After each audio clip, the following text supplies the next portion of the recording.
what made the Mozart scene so incredibly complex, certainly the most complex shot I have ever done in any format, was that we needed to be able to see Nine Eye, and they weren't done designing her while I was filming that. And so we had to take a prototype of Nine Eye, and they had a model of that, and that's what we used. It wasn't the exact final design, but it was close enough for what we were doing that we were able to get the shot. But that was that sort of 2-track of making the film and building all of the things that were going to end up in that theater and the mechanics of how it was all going to work together. These were just multiple layers of complexity that were above and beyond getting the shot. That is director Jeff Blyth talking about the making of the Timekeeper attraction. He's also here to talk about Wonders of China, Portraits of Canada, American Journeys, so many great Circle Vision films, plus his new book, Polishing the Dragons, Making EPCOT's Wonders of China. You're listening to the Tomorrow Society podcast.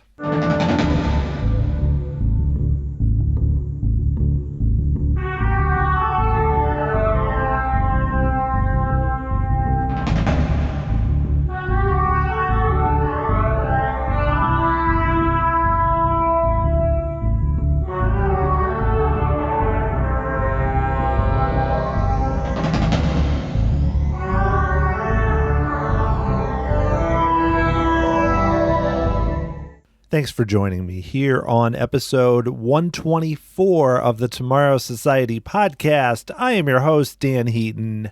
I hope you're all doing well. I know we are currently in a situation where we are seeing record numbers of cases of COVID. So I just hope that you're healthy and you're okay, and also that you're just taking it as it comes, staying inside, doing what you can, and we can all get through this and then really start to enjoy theme parks and everything else we're doing as we get further into next year.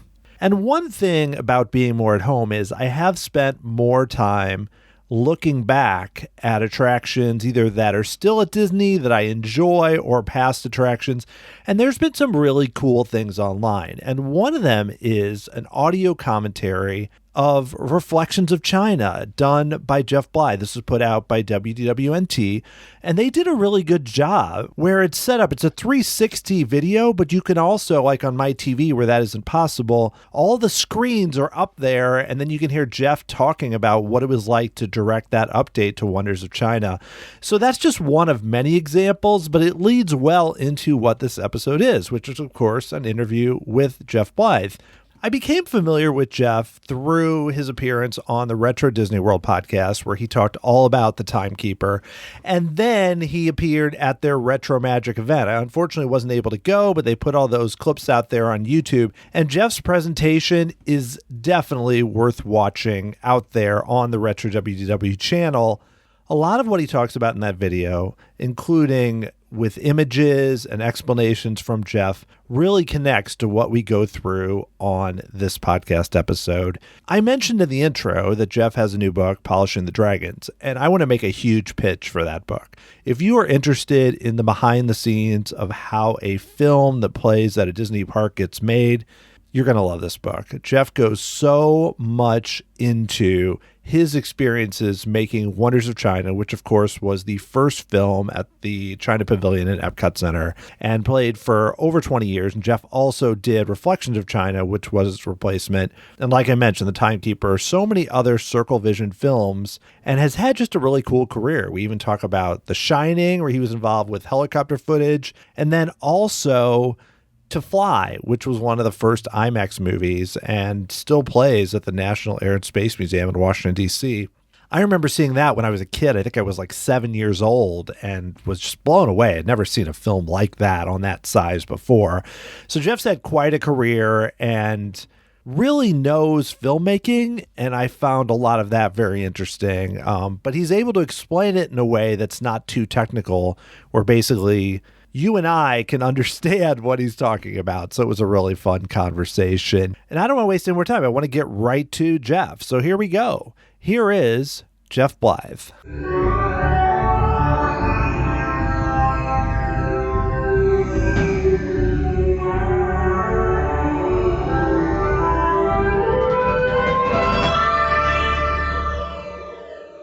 All right, my guest today is a filmmaker whose extensive career has included Circle Vision films like Wonders of China, American Journeys, Portraits of Canada, and The Timekeeper. He's also recently written a book, Polishing the Dragons, Making EPCOT's Wonders of China, with great stories about the making of that Circle Vision film for Disney.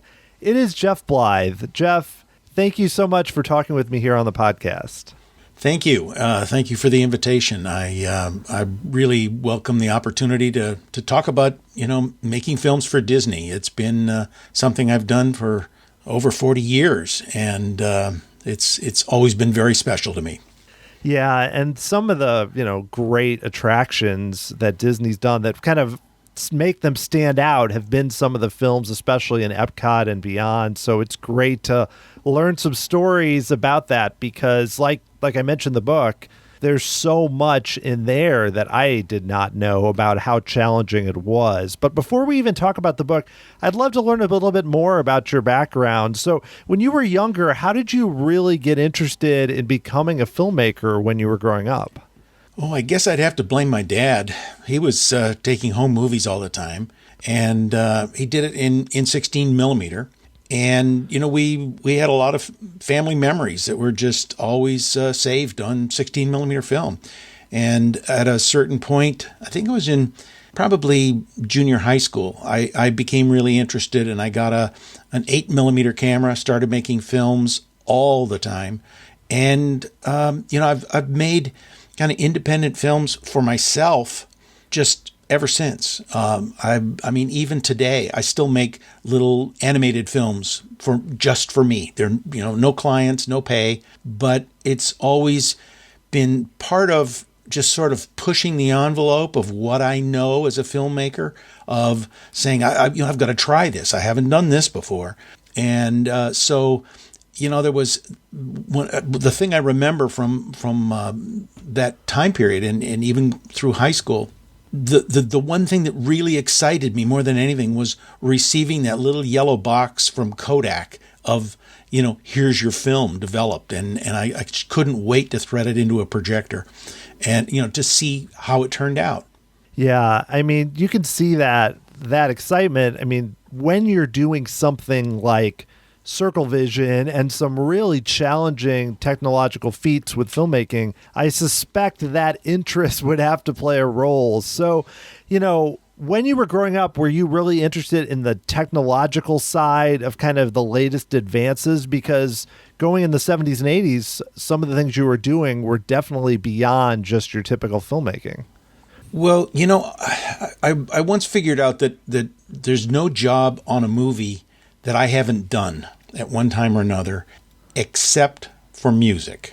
I'm not a composer, can't, play the piano, but everything else I've done. And it was kind of this broad-based approach to filmmaking.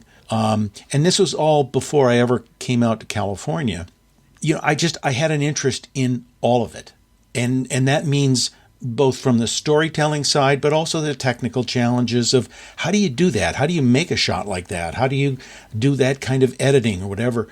And so I was interested in the entire thing. And what was part of the transition of moving from the Midwest to California was, I had a few, film awards under my belt, and I had had some experiences, but I knew that coming out to California, the nature of Hollywood was, you're going to have to give all that up. You can't be the broad interest filmmaker. You have to specialize. And in those days when I moved out, if you wanted to be a cameraman, you might get a job at, say Paramount Studios as a third assistant cameraman, and you would spend your days in a darkroom just loading and unloading magazines. That's all you got to do. And if you stayed there long enough, you'd move up to second assistant camera and then eventually first assistant cameraman, and you'd be out there on the set, whatever. And I came to California assuming I was going to have to do that. I can't be the writer, producer, director, the guy who's, editing his own films, the guy who's doing his own special effects. Forget that. That's not going to work. And yet the first job that I got when I came out to California allowed me to do that. And it was like, here are some other talents I can use. It was great. And so by the time I got to Circle Vision, where you're dealing with such a really small crew, you have to have that completely broad-based sense of filmmaking. It's not just about the technology of putting the film on camera, but how is this going to work? How is this going to affect what you do in the mix a year and a half later? All of those kinds of elements all came to play in making those kinds of films.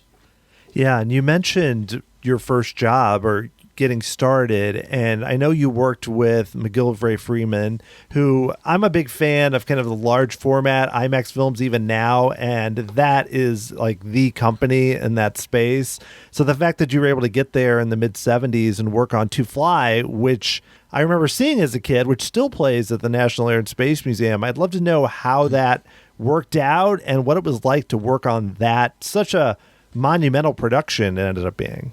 Right. Well, it was when I first came out to California, I had a couple of contacts that people I had worked with back in Michigan, and both of them said, you should go talk to McGillivray-Freeman. They're hiring somebody for a bicentennial film. And so I went and had an interview and got the job as location manager. And that was it. That was what I was going to be doing, location manager. It was one of those films where this was their first IMAX movie. And there'd only been a handful of them made up until that time. This was, 1974 going into 1975. And the film was for the bicentennial.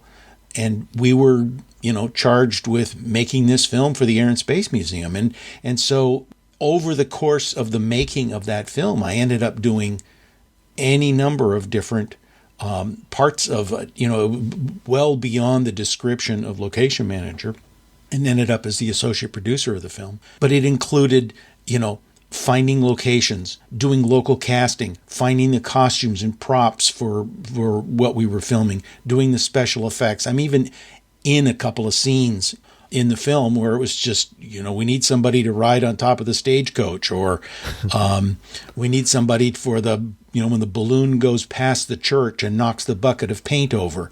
And it was like, okay, even just like that one shot, which you might remember from the film, I was involved in casting the guy that was on the church steeple. I was involved in finding this period bucket that he's painting from, trying to figure out what kind of material we could put in that bucket. I came up with this kind of powdered milk solution. And then I'm in the shot as well. So it was like, how many more different things could I do in that one silly shot, And yet that kind of defined my role going forward with McGillivray-Freeman. Yeah, I mean, to think about it, a lot of the things you're doing, I mean, not as much the acting, but some of the other choices were the kinds of things that a director eventually might be at least overseeing, or, might need to know those things. So it's kind of interesting that you, I wouldn't say stumbled into it, but ended up doing so much more just given that production that probably helped you going forward. Oh, absolutely. A director really needs to know everybody's job on set. You cannot afford to be in a situation of, somebody in some department saying, asking for something that you don't understand. You need to be able to communicate with everybody, and how better to learn that than to have done it yourself. Yeah, and one other thing I wanted to ask you about too, from a similar time frame, is I know you were involved with the shooting of the opening sequence for The Shining, with the camera kind of gliding over the lake and the trees and everything. So how did you get involved, and what was that experience like? Well, we had we got a phone call from Stanley Kubrick, and he knew about the reputation for doing helicopter photography that McGillivray-Freeman had. Unfortunately, at the end of To Fly, literally while the print was being installed in the theater in Washington, D.C., Jim Freeman, who did all the aerial work, was killed in a helicopter crash while we were scouting locations for Kodak TV commercial. And the company basically shut down for 6 months or so, and we didn't even want to think about work. And the first job that came along after that was one that involved a client that we'd worked with before, Thunderbird, and they needed a helicopter shot. And it was like, great, who's going to do that? And, it fell to me, and I did that and ended up doing quite a bit of helicopter work for McGillivray Freeman. So when the time came to do The Shining, it was, I was going to do that as well. We spent about a month up in Montana. When we got the call from Kubrick, he had a crew that was already there, and they were already shooting a lot of ground-based shots that were going to be used for what we call background plates, so that if you see the shot of Jack Nicholson with Shelley Duvall and Danny in the back seat of the Volkswagen, and they're driving on their way up to the hotel, the backgrounds out the window, that was all added in later, and it was this crew that was there shooting that material. And they were shooting, as everybody does on a Kubrick film, tons of stuff, just every possible kind of pass-by and whatever ground-based photography of the yellow Volkswagen. And as an interesting note that most people don't know about, it was one of these things that we were asked to shoot the helicopter footage that was going to be for the first trip only. That's Jack Nicholson alone going up in the Volkswagen for his meeting. And so that was our brief. That's all we were supposed to be shooting. There's a second trip that the Volkswagen makes, and now it's the Nicholson character going up with his family, and they're towing a small trailer that is filled with all of their stuff, all of their luggage, because they're going to be there for, over the winter. You may not remember seeing that trailer because it's not anywhere in the movie. And yet that British crew that had been there been shooting before we got there, they shot a ton of stuff of the Volkswagen with the trailer, with people, doubling for Nicholson and Shelley Duvall, as they're traveling up to the hotel. Well, what happened in the meantime was Kubrick really, really liked all the helicopter stuff and decided, well, let's forget the trailer and let's just use some more of the single shot or the imagery of the Volkswagen alone with no trailer, and that'll be the family going up to the hotel. So if you watch the movie, when they arrive, they've got bags and bags and bags, and it's like, excuse me, they're in a little Volkswagen. There's no way they could have had all those bags except for the trailer. And so Kubrick just basically said, forget continuity. It's going to be an error. We're just going to skip over that, all the business with the trailer, and just use more of the helicopter shots. Yeah, that's interesting because, if I didn't know that, your brain just kind of fills in the gaps where unless you're really watching for it, you wouldn't even think probably, why do they have all that stuff and where was it? You're just like, oh, wow, that's a really gorgeous helicopter shot. And, oh, that's setting the mood. And that would be it. But so Kubrick, I know, is known for being like really controlling and wanting to do every shot the way that he has it designed. But for this one, was he involved at all? Or did you just have freedom for this footage to kind of follow his guidelines, but not have him kind of telling you exactly what to do? We had no guidance whatsoever. We were told, pick up the little yellow Volkswagen with the Colorado plates, and we need some helicopter shots. There was zero guidance that said, I need a shot that does this, and it should be this long. I mean, all the typical things you would expect of Kubrick. And he was known for, doing, 50, 60, 100 takes. And it was just total freedom. It was just shoot and send the footage undeveloped back to London. So we never got to see our own dailies. We would just keep shooting and shooting and shooting and sending footage back. And he would occasionally get on the phone and call Greg McGillivray and say, yeah, more of that, That was it. So we didn't really have any specifics. And so the way we approached the process was we had made arrangements with the national parks. And they'd said, well, you can shoot, but keep in mind, you can't land anywhere in the park unless it's a flat-out emergency. And we also don't want you interfering with traffic. Well, typically when you're doing helicopter shots and there's real traffic out there, you bring in, the highway patrol or somebody, and you're working with walkie-talkies, and you're going, okay, shut them down, and, we're ready to roll or whatever. We had none of that. It was just a handful of us. And so all of those shots we had to grab. That means that there's that one shot just before Kubrick's credit in the opening, where the helicopter is kind of closing in on the Volkswagen. It's climbing and going around a curve, and the helicopter shoots off the other side. Take a look at that sometime. There's no barriers, there's no guardrails, and yet if if a car had been coming the other direction at that precise moment, we probably would have driven them right off the road.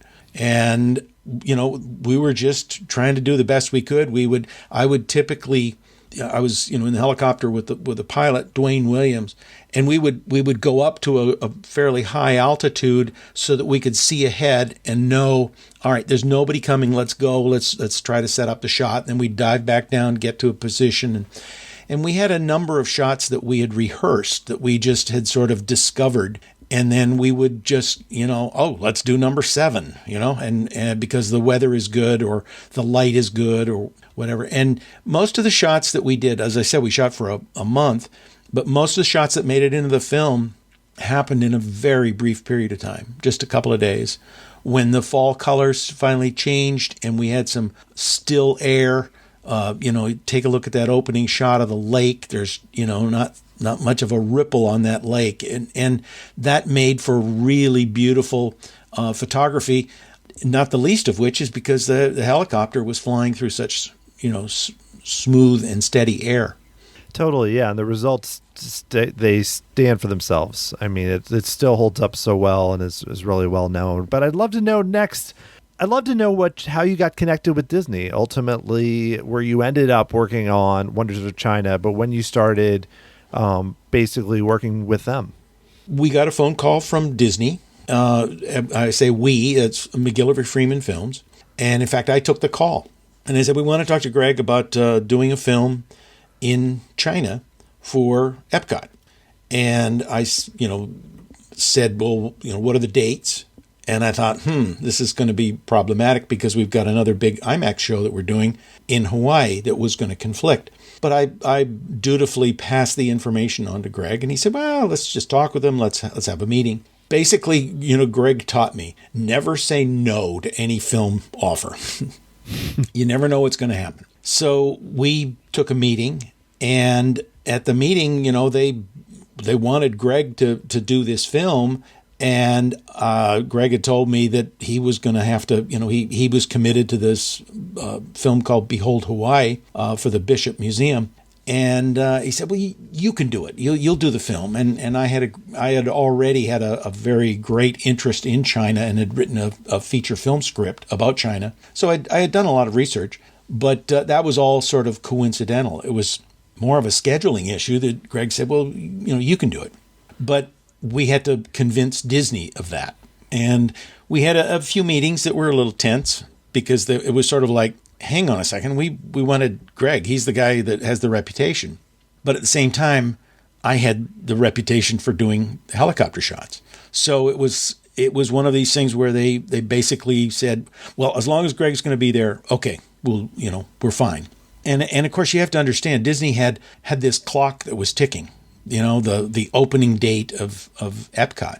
And that was, as hard a date as you could possibly have. And so, they were hearing that clock ticking in their sleep. It was like, you must get this underway immediately. And we were one of the last films to get started. Other films had, the French film had already been shooting for quite a bit. The Canada film had already been working. And there were 34 different pieces of film that were being made for EPCOT. And we were just one of them. But once that production started in earnest, and we were overseas meeting with the Chinese, and I had this negotiating session where I spent a week with the Chinese, and I had a representative of both the Disney Studios and another from Imagineering. But it was essentially on me to try to convince the Chinese that all of these locations that I wanted would be approved. And we got we got to the point where it was like, yeah, it looks like we're going to be able to make this movie, even though they never actually said yes to anything, but they said no to a lot of things. And once we got there, the two guys from Disney both said, you know what, we know you're going to be making the film, so that's fine. We're good. And somewhere in the middle of the making of the film, I ended my relationship with McGillivray Freeman Films. And it was kind of like the old changing horses in the middle of the stream thing. And it was like I needed to be on my own, but Greg needed to have me make the film. So we continued to make the film, but under a different arrangement, if you will. And that film, once it was made, it led to all the other work that I did for Disney. What really surprised me reading the book, I mean, it makes sense as I learn your story as we go through it, but I hadn't considered when watching Wonders of China was just how many challenges you would have shooting there, just given the fact that China was so different at that time period. So what were some of the biggest obstacles that you had beyond getting the approval for the locations, like you mentioned, while you started shooting? Well, probably one of the biggest issues was that, if you were making a film in America, you could try to describe to them what EPCOT was going to be like, and they might have as a frame of reference, well, is it anything like a state fair? Well, yeah, it's kind of like that. There was a frame of reference that you could connect to, and in China in those days, there was no idea at all about a theme park. It's like the concept of a theme park was so foreign that it was very, very difficult to explain why we were doing this, who was going to see this, what were the circumstances. So we had to, use a lot of promotional material from EPCOT to try to convince them what it was that we were doing. But then beyond that, it was just Circle Vision itself was so alien. This idea of a camera that sees in 360 degrees, I think frankly it was terrifying to them at first. That they in that first negotiation week, they would say no. It's like, well, no, you can't go to that province because there's a military base there. I was like, well, we're not going to be anywhere near where the military base. Well, but you've got this camera, it can see around things and through things and over mountains, and it was like, no, it can't. So just trying to explain what the camera could do or not do was probably the single biggest obstacle. You add on to that all of the cultural and technological things that China was really quite backward at the time, and communication was terrible. The only way we could communicate with the studio was by telex. So, these were all layers and layers of challenges, but those two right up front of what the heck is EPCOT and what the heck is Circle Vision were, probably the biggest obstacles all the way through. Yeah, because right off the bat, like you mentioned, everything you do is going to run into those same challenges, possibly, especially in the early going. But you mentioned just the camera and that, because, I talked to Rick Harper about Impressions of France and how challenging that was to film with theirs. And they weren't even doing the full 360 degrees, but they're working on things like the Eiffel Tower and landmarks and such. But I know you had to do a lot of interesting things, like walk up lots of steps and film in very different places in China. So how did that work with the camera, and what did you kind of do to, I guess, get around some of those challenges? Well, I was, for the most part, making it up as I went along. Rick's film was very carefully mapped out in advance. He knew all his locations and how they were going to integrate together and how long to make each shot, because it was all going to be tied to musical pieces that, he'd had these selections made well in advance. So he had a very prescribed sort of film to be made. Whereas in my case, I had a list of locations that had made it through the approvals process. And that was it. There was no unifying idea for the film. There was no concept of, well, this has got to go before that or after this part. Nothing. There was no shape to the film. And so this all came about during the survey. That as I went to these approved locations and started looking for shots, it was, okay, we've been to the top of this sacred mountain. I don't know how, but we're getting this into the movie. This has to be done. And that became, a kind of a nexus point where you just say, we're going to throw whatever resources we need to at this to make sure that gets into the film. And when you go up the mountain and, it's thousands of steps, you realize, oh my God, there's no way we can get the camera here. The camera is this massive device. And while it breaks down into all these boxes of you can put three of the cameras in one box and all the magazines for 3 cameras in another box. Well, you still end up with 20 to 30 boxes. And one of them is about 4 feet, a 4-foot cube that contains the central pedestal of the Circle Vision camera. So it's like, yeah, any of these other boxes, you just get somebody to carry them up the mountain or wherever your location is going to be. But that box that's got the pedestal in it, how do you get that? That becomes the determining factor of you can't get there from here, or we'll find a way. And so all the way through the surveys, it was looking for ways to get the camera to the place I needed it to get a shot. And then at the same time, I was trying to figure out, how am I going to assemble these? How am I going to organize these? How will I put it all together? And then that's where the character of Li Po comes in. And it was funny because I'd been off on location doing all these surveys, and I come back to Imagineering to give my report on what I've got so far. And I had done a month of survey locations in the spring, and then there was going to be another month of surveys in August, and we start shooting in September and October.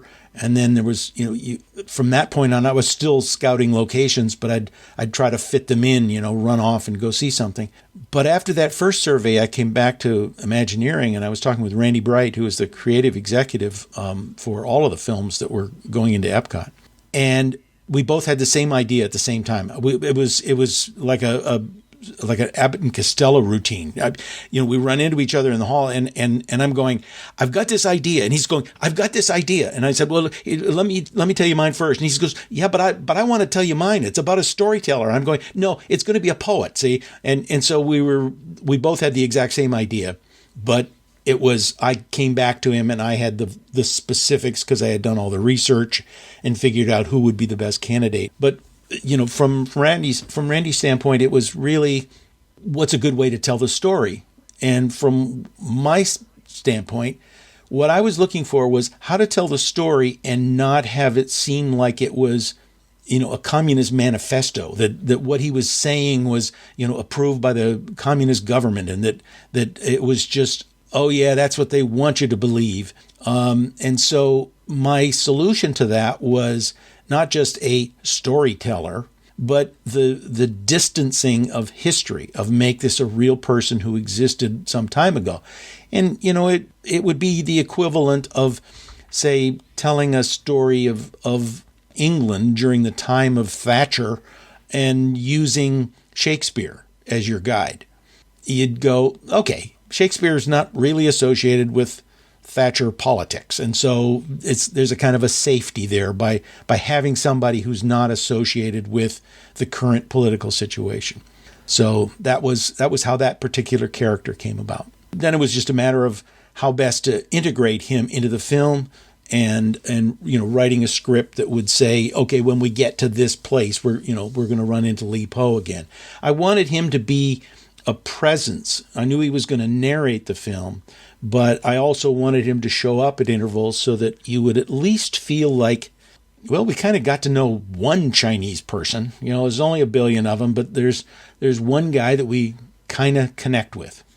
Yeah, well, you mentioned earlier just how to kind of connect it all together, and I think that stands out because if I think about like America the Beautiful or some of the early Circle Vision films that are there's kind of this, narrator, but it's more just here's a bunch of monuments and here's kind of the history, where this is more, you have this kind of down-to-earth guy who can sit there and kind of guide us through this place that most of us have never been to. So I think that's what makes it more unique. By doing that, it kind of keeps it from being just, I mean, not just, because there are great travelogue Circle Vision films, but it makes it different, which I think is really important. Well, and there's another aspect of it that people don't tend to pick up on, but which was important for me. China, at the time that we were making this film, had suffered through 10 years of the Cultural Revolution. It had only been over for a few years when we first started negotiating with the Chinese.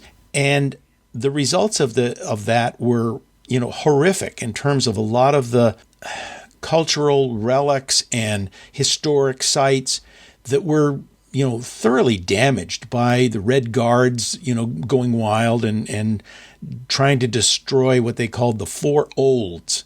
And those olds were the things that I was interested in photographing.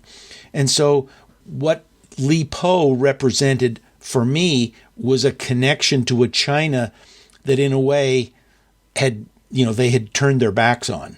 It was a kind of a reminder to Chinese of their highly cultured past when a poet was revered.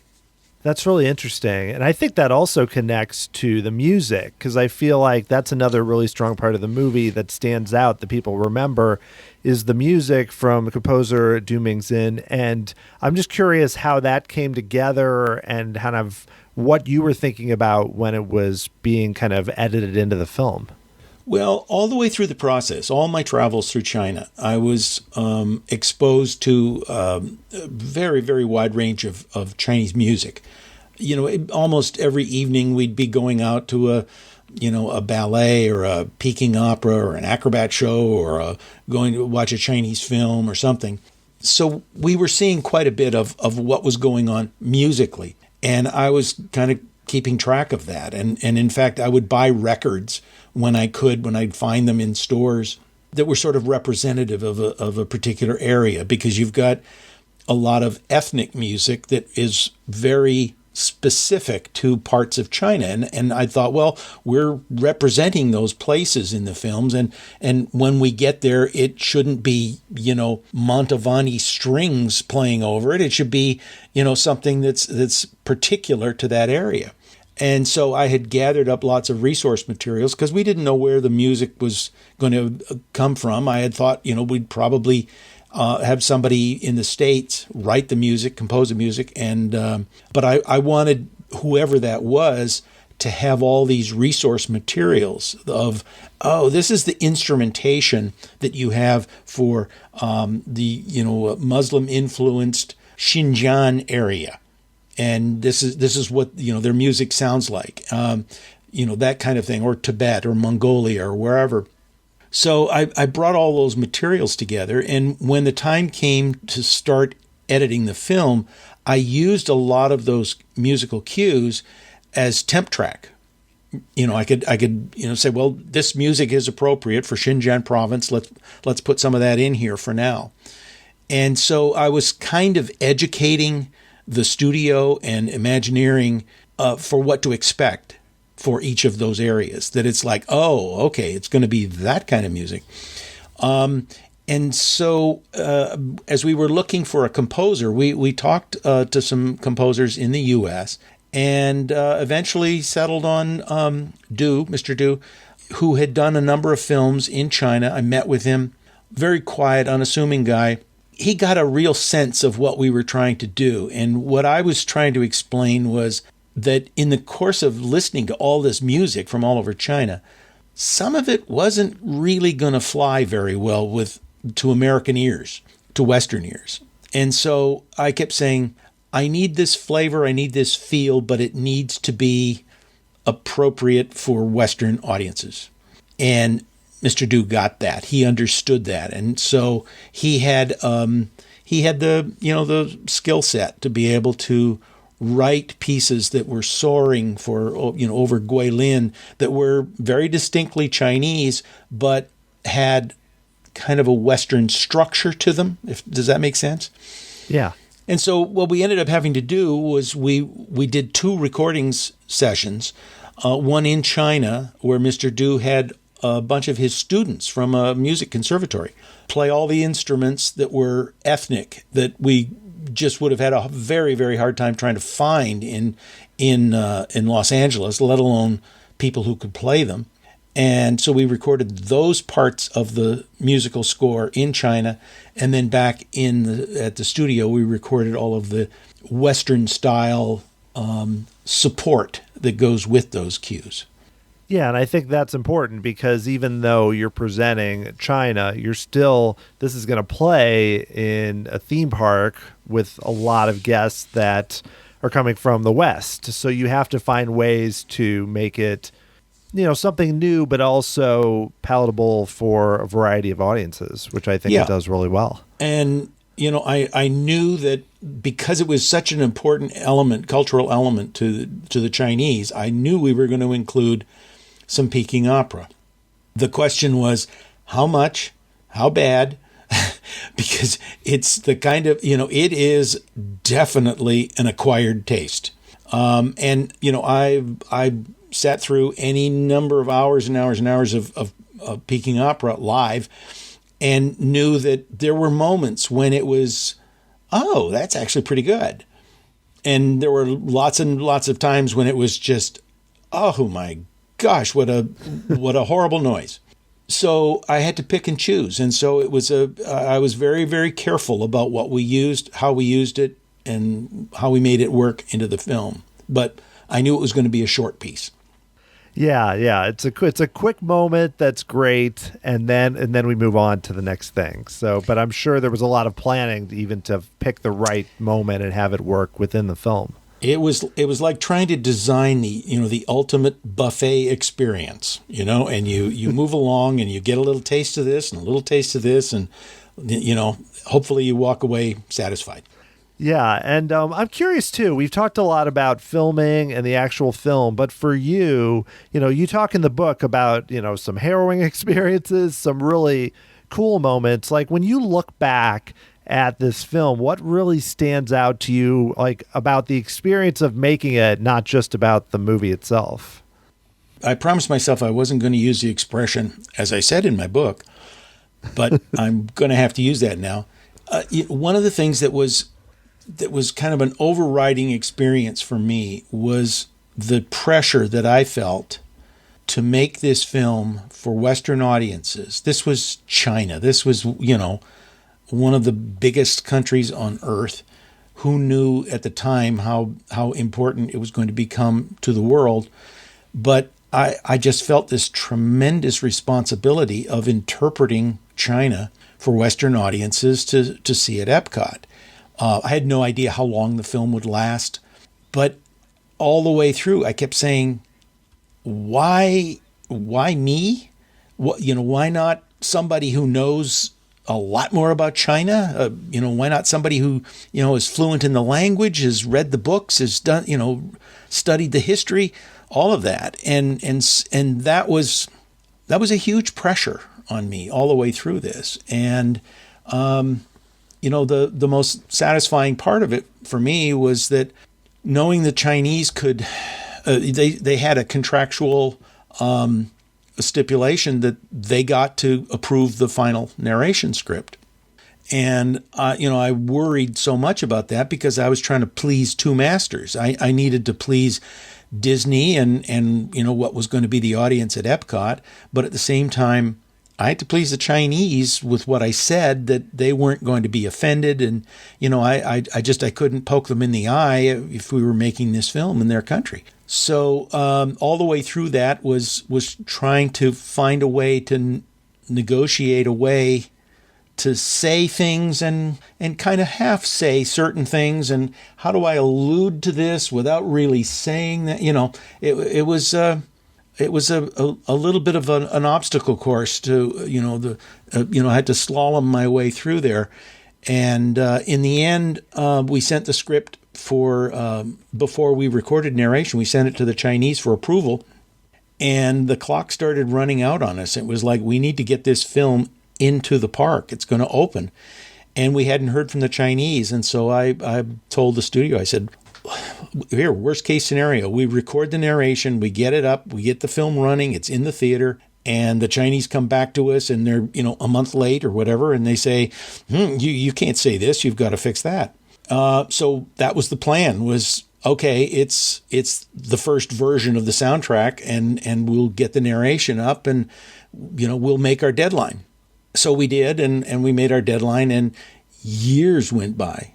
And eventually I ran into a guy who played Li Po. He came to the U.S., and I took him to EPCOT to see the film for the first time.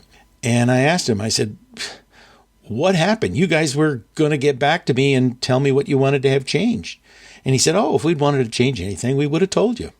So, it was a kind of a backhanded compliment that they, had approved it. They basically felt comfortable with what I had said about China.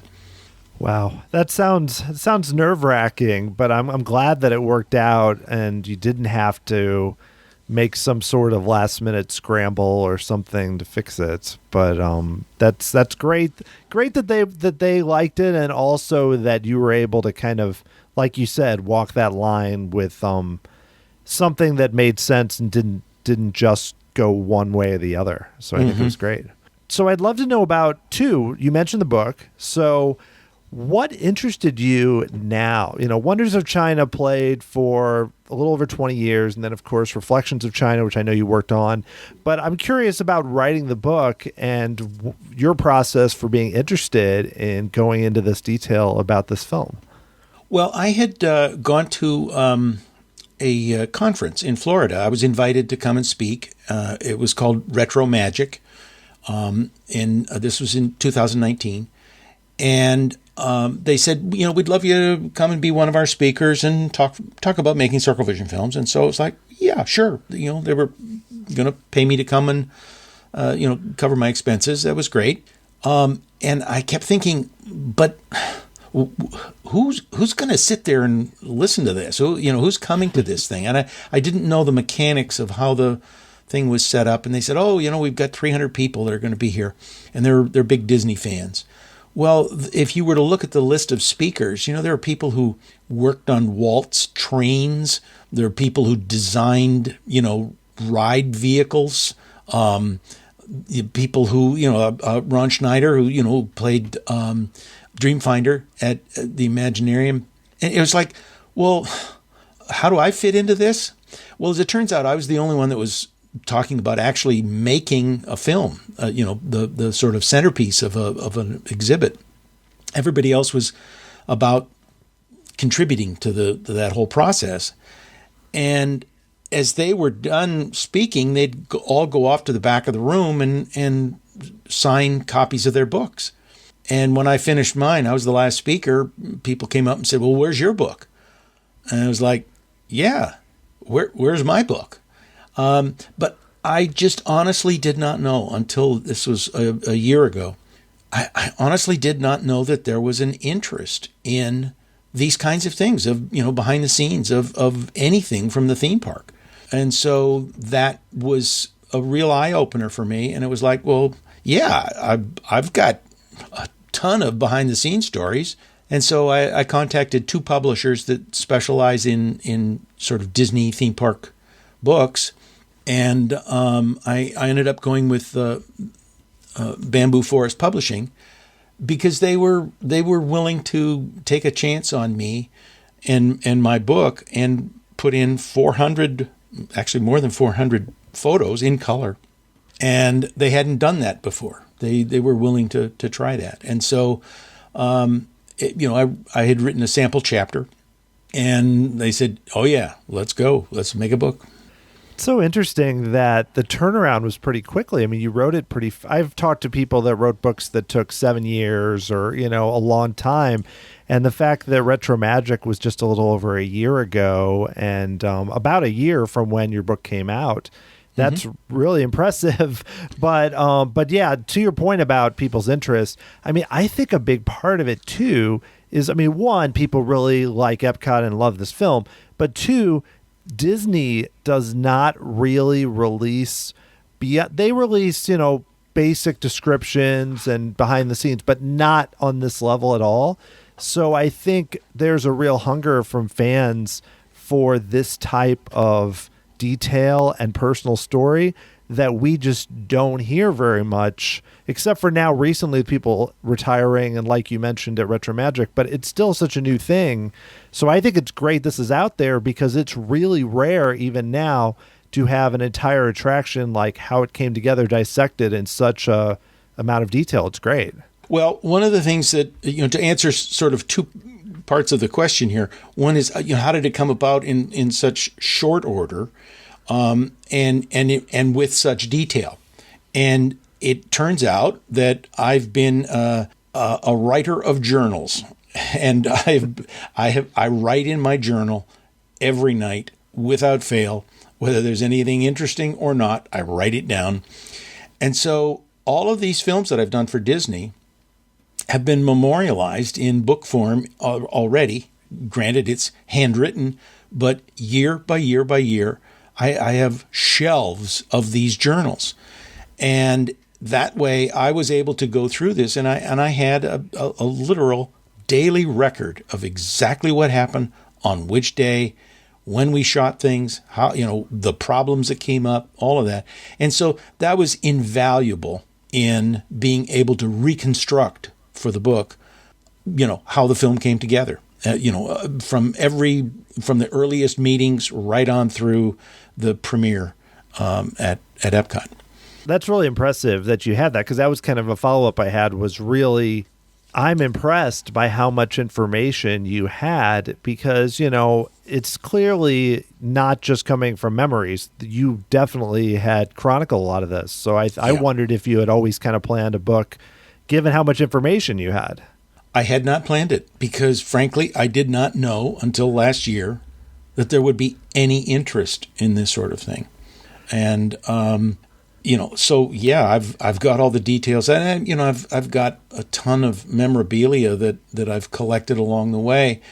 For the longest time, I had Li Po's robes. I had his costume, in a box in my garage. I have Mr. Doo's musical score. And who knew it would ever be of any use? And yet, when we went to do Reflections of China, the composer for that film said, "I don't suppose you've got the score from the original." I was like, "Yeah, sure, right here. Here's the sheet music." So stuff like that I had just saved and was taking up a lot of space, but it turns out it's of great value to somebody.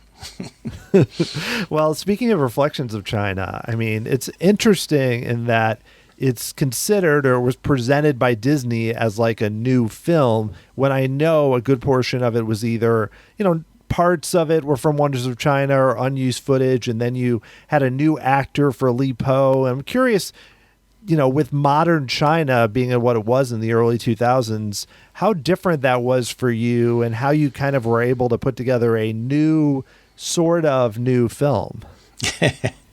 Well, as it turned out, we started by working at cross purposes, and that's real typical.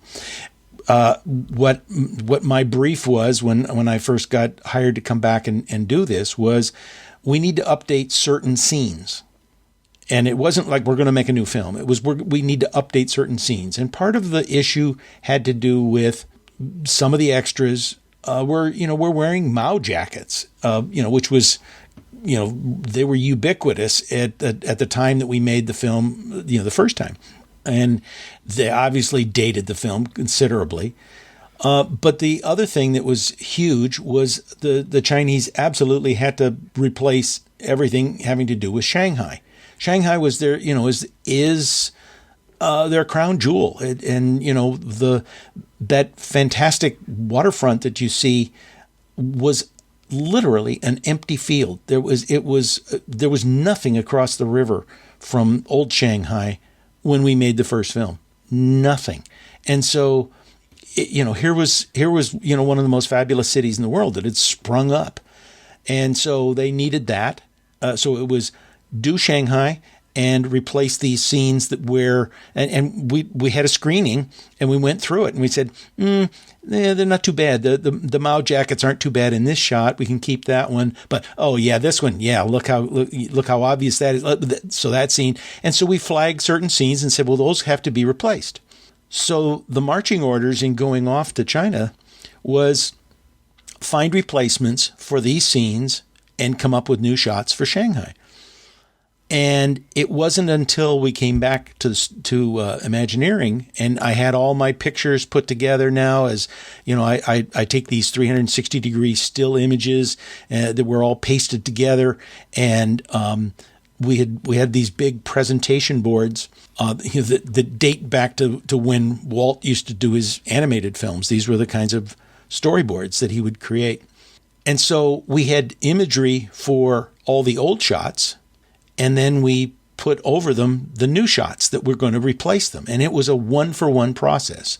This shot that was done here, here's the new shot. This is where it goes.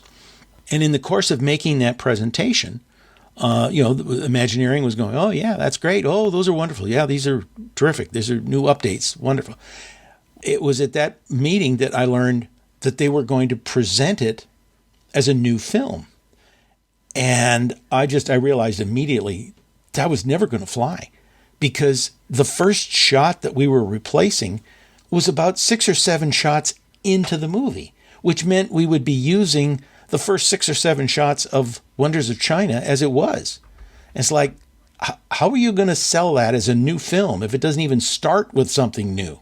So I came up with some ideas and restructuring the whole film to pull a lot of the new stuff towards the front, but it required a new lipo and a new shot on the Great Wall to open the film, and that's how the final structure came about. Well, that's interesting because, the film, you really, what stands out are like you said, the new shots, whether it's Shanghai or Macau or Hong Kong and such, but I've been looking back and forth, and it's you do have a lot of it up front, which I think probably makes it seem newer in a way because a lot of the new footage kind of starts right at the beginning, right? Mm-hmm. Exactly.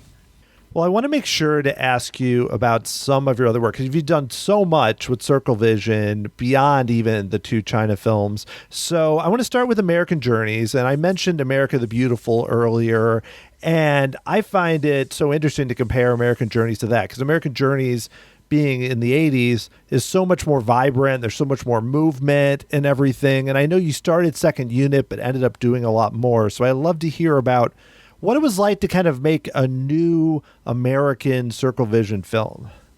Sure. One of the things about American Journeys and how it came to be in the final form that people have seen in the parks was Rick Harper had come up with an original concept that he had hammered out with Randy Bright, the executive from Imagineering. And Rick's film was very complex and very ambitious, like most of Rick's work. And in the course of that, he realized that there was just way too much material for them to be able to shoot with a single unit, with one camera and Rick, and his team. And so he basically invited me to come in and it's like, here's the list, let's tear it in half, and you go do these and I'll go do those. And so we had 2 separate units, and I was doing my shots, not for any version of the film that was anything other than this is what Rick's vision was. Rick had a script, and we had the idea of what the show was going to be. And we got partway into that, where I was shooting with a second camera and a whole second team, and we got word that Randy Bright said, I've got this idea. And essentially what he did was he reconceived the movie.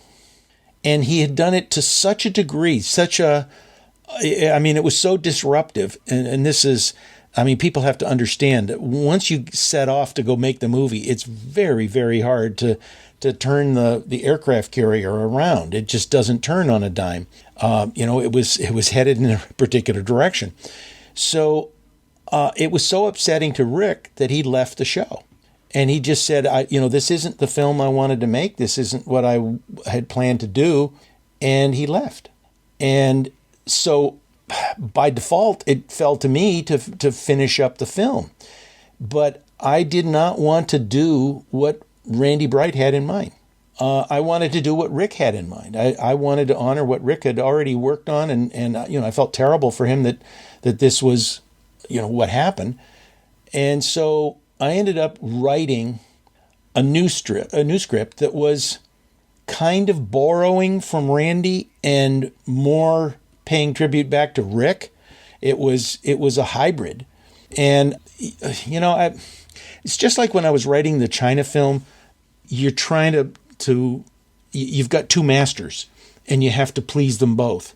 And sometimes it means, how you present something, how you shape something. And I've always known this about trying to write for clients. And you have to find a way for, say, in this case, Randy, to be able to look at this new version and not come away saying, oh my God, you threw out all of my ideas. He needed to be able to look at that and go, oh, I see you used my idea for this. Or and there's that notion that I had over here. Okay. And so he was seeing those kinds of things that were recognizable to him from his version of it. But I put them into a shape that was much more like what Rick's original film was supposed to be. And so that's what I was trying to do, was to negotiate, again, another slalom course, to find my way to something that was going to be pleasing to both. And so that's kind of how the final version of it came about. Yeah, I think that's probably pretty common, like you said, when you're creating something for, a big entity like Disney, that you end up kind of walking that tightrope a lot. But this one even sounds more challenging than your typical film, just given how many changes happened right in the middle. Mm-hmm. Yeah. And so, and there were, as I say, it was a very ambitious film. And there were, any number of scenes that we scouted or even shot that didn't make it into the final film. But, we were all, I think, very, very pleased with the final result. It did all of those things we wanted. And it was much, much more ambitious than anything that was in America the Beautiful. But one of the things that you also have to keep in mind is that at the time America the Beautiful was made, this was an America that didn't travel very much. It was a big deal to say, oh, wow, we went to New York, or, hey, we went to the Grand Canyon. And so you just, even your own country, you wouldn't have traveled all that much. And now, of course, we're all so used to going everywhere, well, pre-COVID, that the requirements for making an interesting shot are very, very different than they were when America the Beautiful was made. It was like just going someplace in America the Beautiful was sufficient. And so you didn't have to have any fancy camera moves or anything special happening. It was just, where have you taken us? And that's what Circle Vision does more than anything else, is it takes you someplace.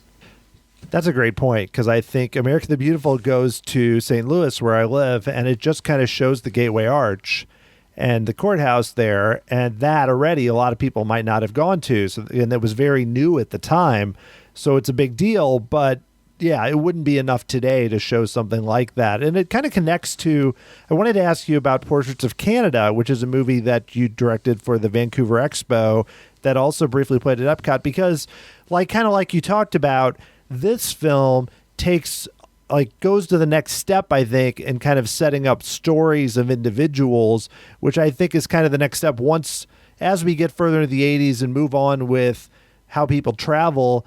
You have to make adjustments even to Circle Vision. So I'm curious for your thoughts on how that evolved the formula when you made that film for Canada. One of the things about making a film for Canada, and I was born in Canada and lived there till I was 10, they have a very different attitude towards their country than Americans do towards ours. You could take a film like American Journeys and put in shots of the Lincoln Memorial at sunset and the Statue of Liberty with fireworks going off behind it. And, you play some patriotic music and, people tear up and they feel really good regardless of their politics. In Canada, you will notice we never went anywhere near Ottawa. They have a very different attitude towards their government. And so it would be the opposite to try to show, like the Houses of Parliament. It wouldn't unify people. It would just anger them. And so what we were trying to do was to find a way to tell the story of Canada. And very quickly it became obvious that there were so many different stories that's where portraits came from. And so we came up with 12 stories. And it was my idea to make them literal stories, that we actually zero in on somebody in that particular story, in that particular region. And so we follow someone who's a young woman in the corps de ballet of the National Ballet of Canada on stage performing in Toronto. We zero in on somebody who's a fisherman in Newfoundland. A father and son in Smithers, British Columbia, that are native Canadians. And so at each place we were trying to focus on a particular person. And again, it was a way of humanizing it, which is not exactly what Circle Vision was built for. Circle Vision wasn't designed to do that sort of thing. It was just to take you someplace. And it's like, well, I'm going to take you some places, but while we're there, we're going to meet some people and we're going to find some interesting stories and see what people are doing. And we'll see how it all ties together, that all of these together represent Canada. Yeah, and I think that definitely comes through in the movie. I have a question about one shot that you had to do in that film, which is you filmed during the rehearsals for the ballet, and you're in this room with these giant full-length mirrors. And I was watching it, trying to figure out how that's work. Where are you in that, and how's the camera working? And I'm curious, how tricky was that to shoot something like that and not end up basically in the shot or have a good angle from it? Yeah, it was a challenge because there were mirrors on all four walls. So there was no getting around it, that in 360 you're going to be looking at mirrors.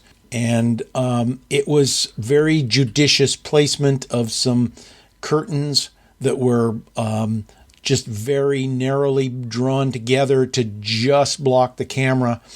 And for most of those practice shots, I was standing on top of the camera. And, if I stuck my arm out or moved at all during the shot, I would have been visible in the mirrors. But that was, it was just being really careful. There wasn't no digital trickery or anything like that going on. It was just, we had to find a way to do it. Yeah, I think that's really common with a lot of these films. Well, I want to ask you before, as kind of the last big film, which is The Timekeeper, or Time After Time, which to me is the most ambitious Circle Vision film that I've seen. We talked about narratives, but going through and turning it really into almost like a theme park ride within a film. And so I'd love to hear a little bit about how that was kind of put together and what it was like to work on that. Sure. Well, in the case of From Time to Time, we went through a very long survey and a simultaneous script writing that was trying to find, the best way to utilize this basic notion that was always going to be there, that Timekeeper and Nine Eye had this time machine that was, experimental, and Timekeeper was going to send Nine Eye back into time. And we knew that just because we were going to be opening in Paris, that we were going to use Jules Verne. So the concept was pretty much that he goes back in time, he runs into Jules Verne, he brings Jules Verne back to our time in the theater in the form of a hologram. Jules Verne wants to see the modern world that he's written about, and he goes off and does some adventures, and then he goes off and we end up seeing him in the future. That was the basic working premise. But within that, we were swapping scenes in and out in the script stage, trying to figure out, well, what can we do? How do we do this? Is that going to be able to work? Can we do Mozart? Can we do Leonardo da Vinci? And we had a number of things that we surveyed, that we talked about doing, that just never happened because it was a very, very complicated show. But once we had settled on these are the shots, these are the pieces, the nature of the exhibit, meaning we've got an AA figure in the theater who talks to the audience, who is operating the levers. He's showing us on the screens what Nine Eye is supposedly experiencing. All of that was so time critical that it came down to, when you do your Leonardo da Vinci shot, this has to happen in 27 seconds. So it was like this added thing that we never had in any of the other films that we were working on, where we had extremely tight time limits that said, not only do you have to pull this off and it's going to be very tough and you haven't done it before, but you have to do it to precise timing. So it just added a whole other layer that, of course, people don't think about those because it's not the sort of thing that comes up in regular filmmaking. When you're making a regular film, very rarely does somebody say, and this shot can only be 14 seconds long. And yet, in our case, it was all very, very carefully prescribed because so much of the action on screen has to synchronize with what's going on in the theater. And so all of that programming, that was ongoing at the same time that we were out making the film. And what made the Mozart scene so incredibly complex, certainly the most complex shot I have ever done in any format, was that we needed to be able to see Nine Eye, and they weren't done designing her while I was filming that. And so we had to take a prototype of Nine Eye, and they had a model of that, and that's what we used. It wasn't the exact final design, but it was close enough for what we were doing that we were able to get the shot. But that was that sort of two-track of making the film and building all of the things that were going to end up in that theater and the mechanics of how it was all going to work together. These were just multiple layers of complexity that were above and beyond getting the shot. Wow. I think about the Mozart scene, but even other scenes where you have so many live actors working and trying to, one, have all the live actors do what they're supposed to do and maybe say a line, and then two, do that on such a, like you mentioned, 14 seconds or 27 seconds. It's kind of mind-boggling. And to do it with the Circle Vision camera, which is a more complicated camera, it even gives me more appreciation because I love that show. And I think that it all comes together so well. It's hard for my brain to figure out how it all worked. I guess that's the trick. I mean, here's just one little tiny technical element that you don't think about, but that were, these were the obstacles that I had to overcome, and we all did. I mean, we had a fabulous production team that was able to pull this all together. But when you watch a movie, how often do you think about focus? You just accept the fact that the main characters are in focus, right? It's like, well, of course they're in focus because it's a movie and people are in focus. They don't make, you don't put a movie in the theater if the actors aren't in focus. And yet the original Circle Vision lenses, like from Wonders of China, you couldn't focus them. They had no facility for being focused. So just that alone, you've now got this complexity of like that opening shot of, it's not the opening shot of the film, but the one at the Paris Exposition where we introduced Jules Verne. The camera is on a crane and it's flying up over a billboard and down the other side, but it's getting a vista when it's up at the top, and the focus is hundreds of yards away, and yet we drop down to the point where we're right next to Jules Verne and H.G. Wells. They're in focus. So that alone, just that one little detail in a scene that has hundreds of costumed extras and everything else going on, you've got to have the facility to be able to remotely focus from that distance to the close-up just to have them in focus for that scene. Here's another one. That scene with the two men talking, that basically is the premise of the movie, the script for it was 4.5 pages. Well, in the movies, we basically think of about a page per minute. So 4.5 minutes. I mean, we did it a little tighter than that, but still, it's several minutes. Well, a normal load of film in a circle vision camera was about 3.5 minutes. So just immediately before you start, it's like, well, okay, we have to rebuild the camera because we can't do this with a normal load of film. So they built 1,000-foot loads of film for the camera, but when you mount them on those cameras, the 1,000-foot loads, which are much bigger magazines, they get in the shot.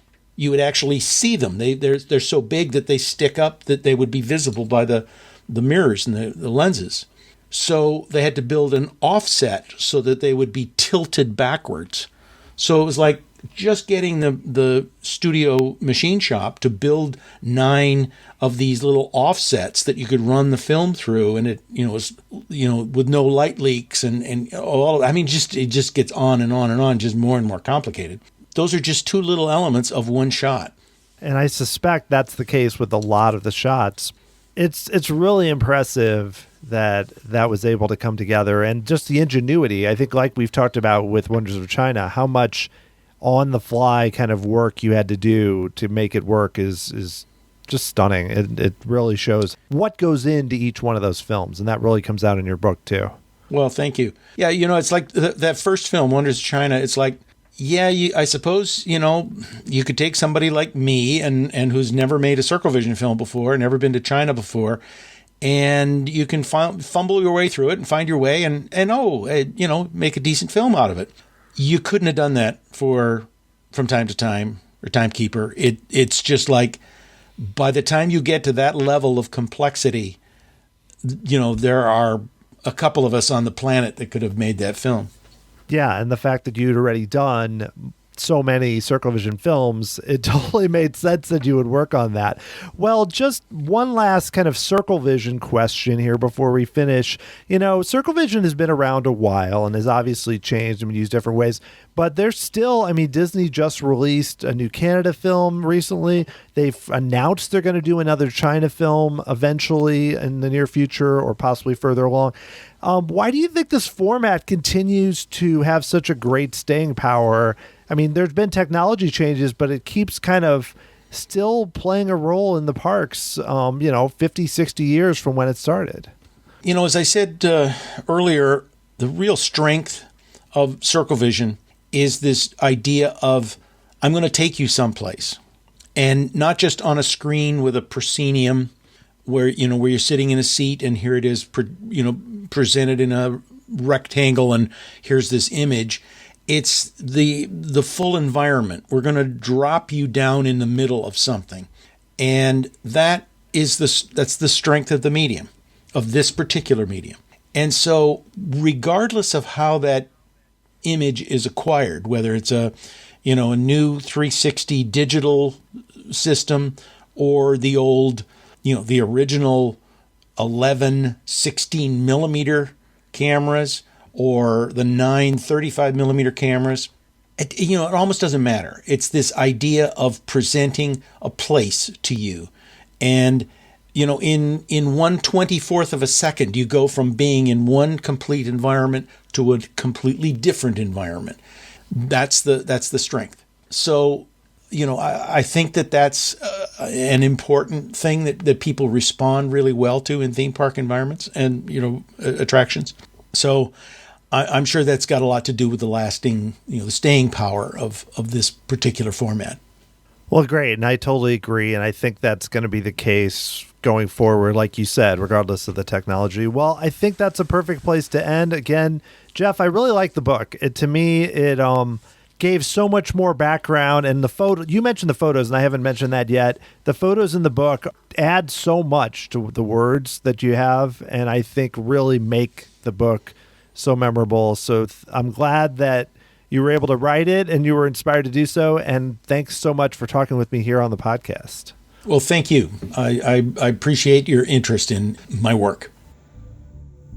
If you'd like to learn more about Jeff's book, Polishing the Dragons, you can go directly to my review by going to tomorrowsociety.com/wonders of China, and you can read more about it and pick up your own copy straight from there. It's a great book and definitely worth your time. If you'd like to listen to more episodes, of course, you can subscribe through Apple Podcasts, and the show is also available on Spotify. I know a lot of you have been showing your Wrapped 2020 list, so I know you're out there listening, so Spotify may be a good way to go. And of course, please rate and review the show if you listen through Apple Podcasts or another vendor. Tomorrow's Society Podcast, of course, is a listener-supported show. If you would like to help out, go to my page on Patreon. Go to patreon.com/tomorrowsociety. I know so many shows have Patreon pages, but they make a huge difference, especially for a smaller show like mine, to keep the show going. If you'd like to get a hold of me, send me an email, dan@tomorrowsociety.com. Follow me on Twitter at tomorrowsoc,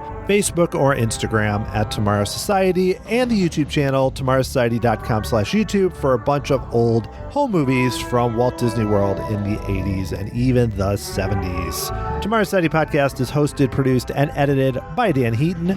Music was written by Adam Hookey and performed by the Sophisticated Babies. Thanks so much for listening. I hope you're doing well and hanging in there. Wear those masks. I'll talk to you again very soon.